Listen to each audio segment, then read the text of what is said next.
A train moving at uniform speed takes 20 seconds to pass a cyclist riding at 11 kilometers per hour, but only 9 seconds to pass a post. Find its length.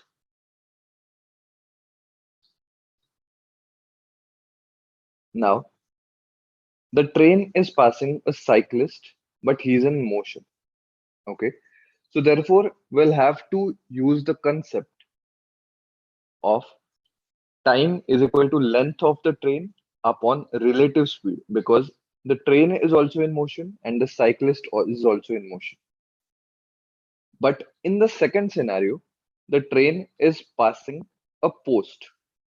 That means it is a stationary object of negligible width.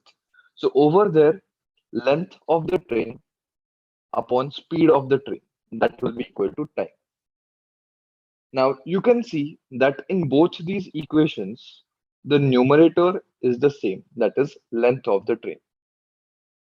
So let's solve this here. Length of the train from this will be time. Now time is given to us, that is 20 seconds multiplied by speed of train minus speed of man.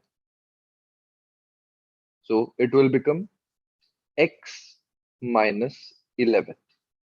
Now this will be kilometers per hour.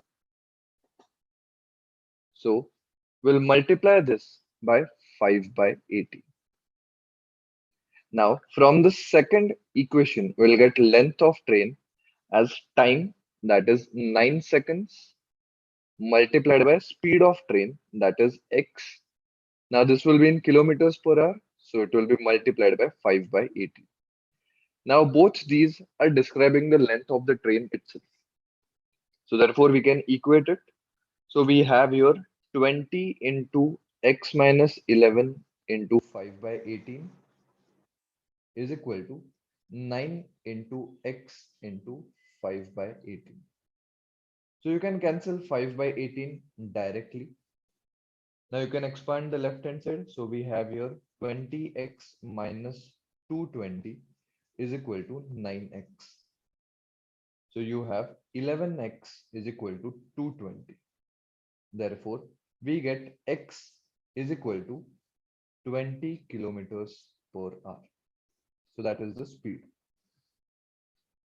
Now the question asked is length of the train. So let's substitute the value over here.